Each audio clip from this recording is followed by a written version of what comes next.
Yes. On to the question of now you're back at Jubilee, you've been looking at how things are. The party has been in shambles. What new medicine are you bringing to Jubilee? Jubilee has never been in shambles. When I chose to step aside, I gave my reasons and I said it is not tenable for me to sit on the same neck with the person who I believe is not the right person to take over the presidency of this country. President Uhuru and former Prime Minister Raila Odinga, they came up with an agenda of uniting this country, of building bridges. And these people started to fight it. They came up with the idea of fighting corruption. These people started to fight that initiative. So I found my being with them was not tenable.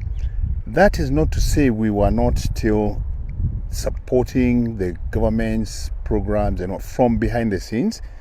There's been consultations all through. When I tendered my resignation, you tender to the appointing authority. And it is up to the appointing authority to accept or reject. And the way you know that is when they appoint a substantive person to take over your position. Now, this never happened. So, when the Secretary General was asked by the registrar to prepare the list of the bona fide, he went to check who is properly in the registrar's register. And he found Murathe's name. And that means there were vacancies. And some of those vacancies are the ones that we were populating. So all this hulabaloo, these guys are the ones who are escalating. Actually, an issue, which is, according to me, is a non-issue. Our focus, like Secretary General has said, should be dealing with matters, corona, for example. We have never seen the Deputy President address coronavirus. He has been in a hole. He was smoked out last week. And that is the only time when he came out saying how he talks with the party leader regularly. All right? But the minute we talked about Jubilee Party, he went haywire. And by the way, Kennedy, let me tell you, the National Managing Committee, the deputy party leader is not a member. It is the organ that runs the day-to-day management of the party affairs and then reports to the NEC. The NEC shall be convened by the party leader. The deputy party leader is a member of the NEC. And that's the NEC I said I don't want to share a table with the deputy president. So, I think they are panicking for nothing. So, in essence, you say you don't want to share a table with the deputy president. Yes. He has not left the party. Yes. But you're still there. So, does that mean that either one of you must leave this party for it to continue? No. Right now, there are no meetings. So, the issue of me and him sharing a table does not arise. People are meeting on Zoom, others are doing Skype, others are doing conference, For example, I'll give you a good example. He went around the other day saying there are some ministers who wanted to kill him. They still sit there in cabinet and everybody says his piece. He also says his piece. And government continues. And you can imagine if it's the party, for example, the real reason the Secretary General wanted to populate some of those positions in the National Managing Committee is at the guidance and the advice of the registrar of political parties in terms of wanting now to prepare the party for the elections which they were calling for. You need to have a party register, party members, their names, IDs, ward, county, constituency, blah, blah, blah. Cleaning it up so that you have credible party elections. Now, the question matter is this. Yes. DP Ruto has said that people cannot come from ODM, chase him away, but it seems to be a sustained fight against the DP not taking over this party. Are you ready to probably move out and let him have... Nothing can be further from the truth. Let me tell you a good example. When Uhuru was in Kanu with Atwoli, They told Uhuru, you cannot leave Kanu. It is your father's party. Yeah. They were fighting over the control of Kanu. Uhuru walked. He walked away. He formed the TNA, Yeah. the National Alliance. It became the biggest party in parliament in 2013. That is true. And Kanu came with 6 seats. So it's not like we cannot move on. And if it is the party, we can leave it to them. You have mentioned Baba here. People can expect new formations in the future.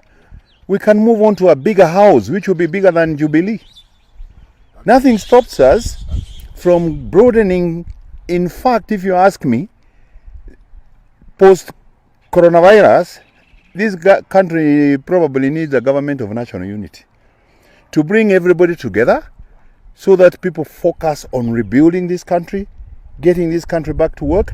This country cannot work when you have this kind of antagonism, when you have some people whose only focus is 2022. The deputy president only woke up when he felt his position in Jubilee is threatened. He should come out and tell Kenyans what is it about populating members of the National Management Committee that is so important to him, unless he wanted again to come and manipulate the party elections the way he did with the party nominations. So you believe that Jubilee Party, a party that you fought for a very long time, you're ready to leave it for the deputy president to continue with and form a new formation? I have not said anything of the sort. I just said we are Jubilee. Jubilee has interim officials. Everybody who is there is an interim, including him. In order to be validated as elected leaders, the Secretariat has a job to do. If we do credible party recruitment, party registers, and party elections, we will see who works and who doesn't work. But even if we're still in control of Jubilee, we would like our Jubilee to reach out to other parties like Musalia's party, Kalonzo's party, ODM. The new formation should have the face of Kenya so that people focus less on the infighting and the scramble for power, but on delivering on the agenda for the public, for the citizens of this country. Will this meeting that you're having here, as much as it is probably a friend and family meeting, be with regards to discussion on a government of national unity post-corona? No. What Secretary General has told you, when people sit together, everything is on the table, all right? And you explore everything, provided it's in the best interest of the people of Kenya. So this, how to what percent would you attach this thinking around a post-corona national government, a government of national unity? I think you're forgetting that the Honorable former Prime Minister is a special envoy for the AU for infrastructure. Infrastructure is a key part of connecting Africa, connecting East Africa, and the infrastructure necessary for the stimulus for this country. So whatever you say, whatever you do, he has a role to play in the economic recovery post-corona. All right? I'm telling you, this is a pure coincidence. My friend Atwoli here, he decided to change because it is Easter Monday. I was not aware he was going to invite the former Prime Minister. I was not aware he was going to invite Eugene Wamalwa.